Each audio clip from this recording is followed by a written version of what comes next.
I knew you.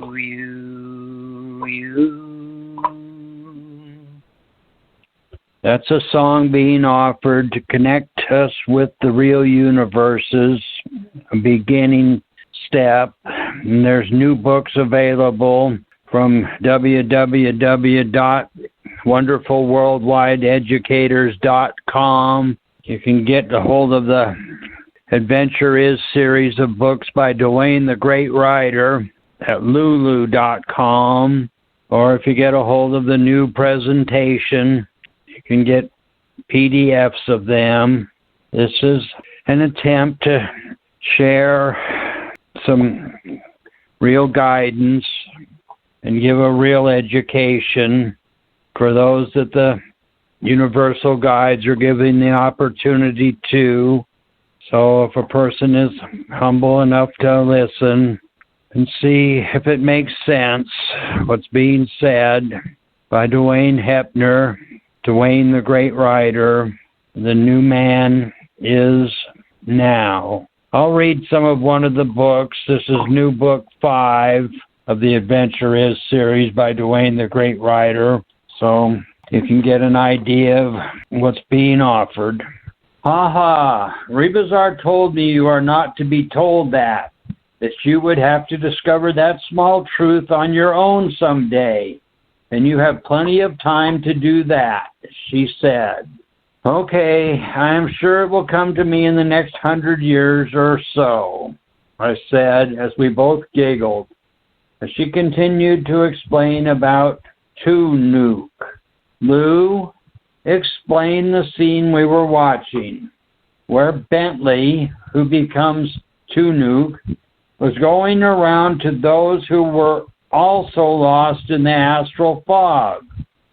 As he tried to get some answers from them, I could see the lostness of my mother and those she knew in a place like this. As you can see in these scenes, Dwayne, he has no idea what is taking place or what world he is in. He is a very persistent fellow, so we will move along a bit to where he finally does get past this area he is lost to, and has now familiarized himself with others who have a bit more awareness. In this scene, one of the real guides is disguised as a beggar, she said, as Bentley was moving along the street and looking at some of the stragglers who were hanging around. A beggar of a fellow was following him close behind. At times, Bentley would turn around as he heard the man following him. After a while, and so many times looking back, Bentley stopped, then stared the man down, and finally went over to him. Why are you following me, old man? Do you want to rob me? Well, I no longer have anything, so be off with you, he said to the man, very emotionally adamant. The man looked at Bentley so simply and gave a slight smile.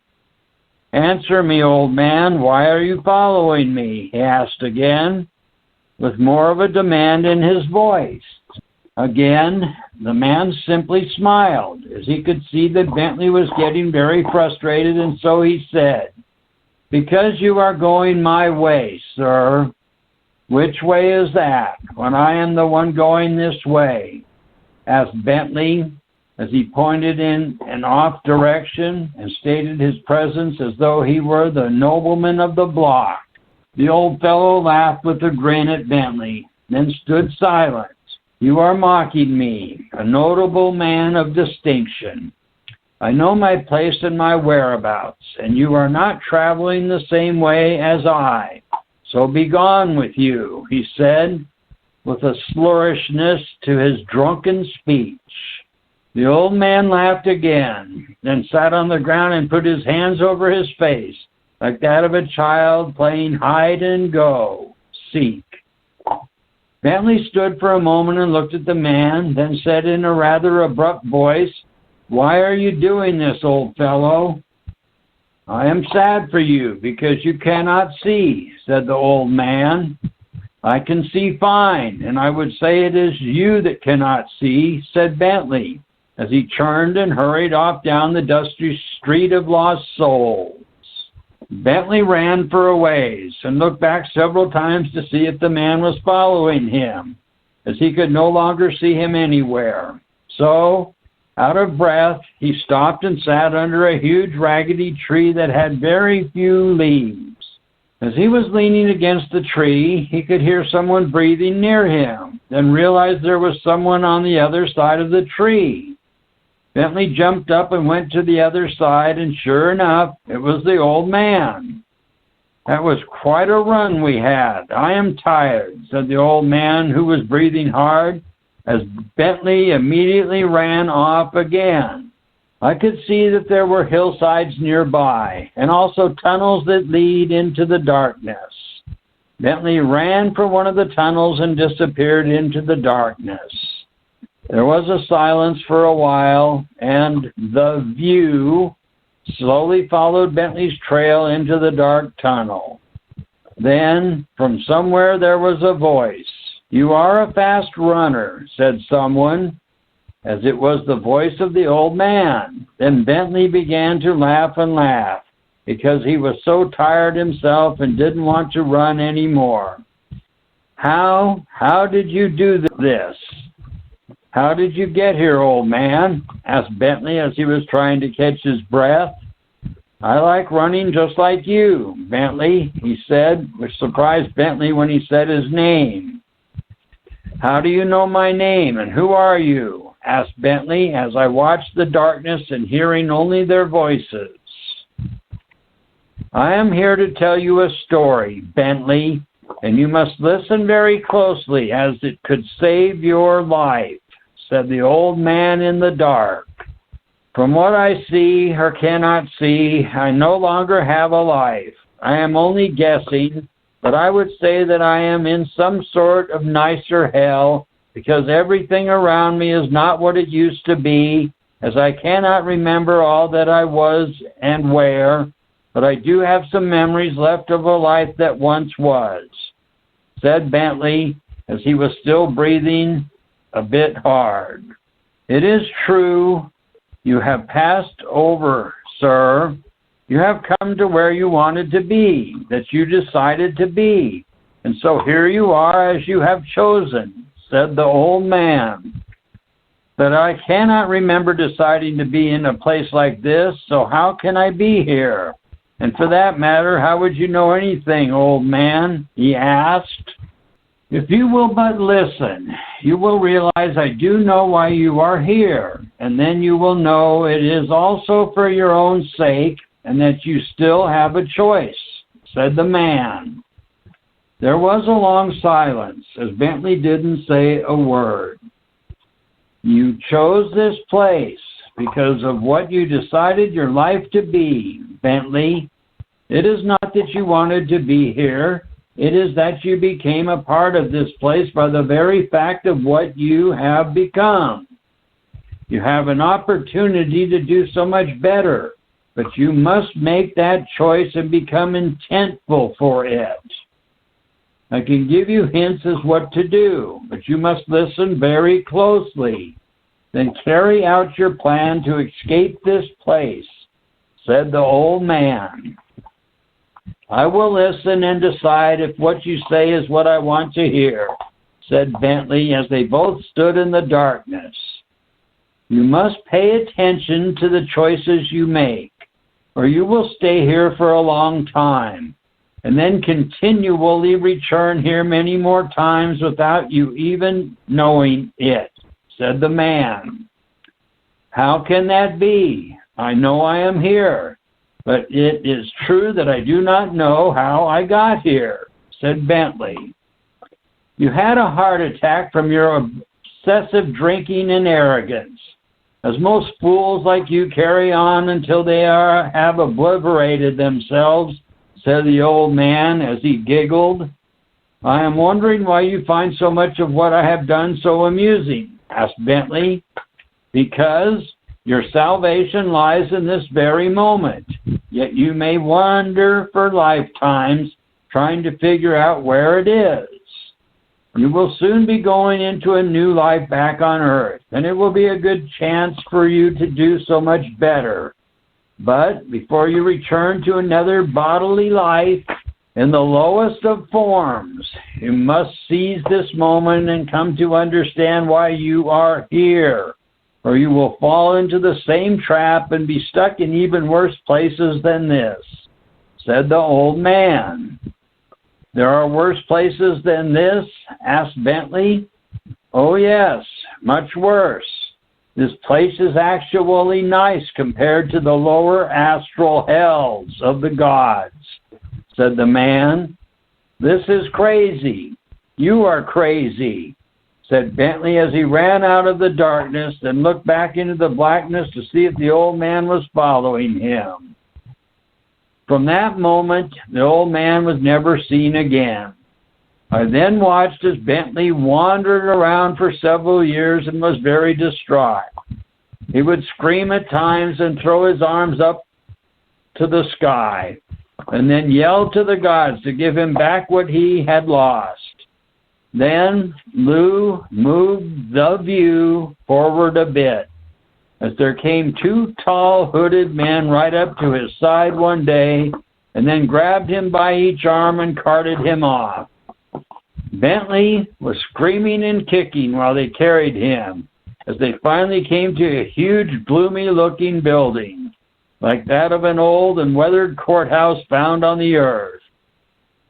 They walked Bentley up the 100 or so steps it took to reach the top, as he was trying to get away the whole time. Then they walked into the huge entry doors and through a very long hallway until they came to a large room, which they entered. Inside, there sat a judge upon a high altar, as one would find in a courtroom, only this one was so much more exaggerated. There were no words from the judge, but simply a few hand motions, as the hooded men took Bentley out another door and through a hallway that I could see had no wall at the end. As they neared the end of the hall, all I could see was a grayish sky outside, as the hooded figures took Bentley to the edges at the end of the hall. The view then went outside into the air above the three figures. As they stood at the very edge overlooking a high cliff the building was on that jetted out over a gloomy unseen bottom. All of them stood atop the cliff for a while, as Bentley kept looking down into the depths of the awful gloom that seemed to be only more death awaiting him. He struggled, but to no avail, as the two men threw him over, and he was gone into the gloom. The view then showed a scene to where a child was being born, and as the view backed up, I could see that it was Natu's wife having a newborn, and I knew it was Bentley, now becoming Tunu. The unknown old man, who was the real guide, gave Bentley the opportunity to wise up, but he held to his protocol of arrogance, and so the pawns of the lords of karma threw him into a situation which is where Natu comes in, as he also has a lot to learn from this life with his association with Suma. I don't want to go over what Natu has come up through, because when you write about this, you will have enough information from all that we will be gaining from the universal files. Too much information at this time about these social issues will just confuse you, said Lou. More than I already am? I am faking my way through English, the best I can in school right now. And all of this is a lot more to consider. I must have a better awareness and memory in the future, right? I asked. You will not remember most of this until the time is right for you to properly perceive it. But at least you are getting your feet wet, and the best parts will come later, said Lou. As I was overviewing what Lou and myself were doing and discussing, I watched the view as Lou sped the time frames to where Bentley, who was now 2 Nuke, was older and up to date with where we were with Suma's family. Lou explained that even though Suma and his family were having all these extraordinary experiences, they were still not fully aware of the real universes, as they had to master their positions in the psych realms first, so as to stabilize themselves with all the positions of life. She said that this is a good example of the many psychics in the world today who feel they have a handle on real truth, as they are still far from it, even though they can many times communicate with what they term the dead. No one really dies, only the body does, as it appears to no longer have life in it, as it is the real awareness that always lives on. The experiences psychics demonstrate are from the lower astral realm, and for the most part, that is it, unless a real guide steps in to assist. She told me that I would be going through a lot of different teachings when I was older, as a refresher course from all the lifetimes which have led up to this one, and that I would be working with those who were in my family, as some of them are now seers.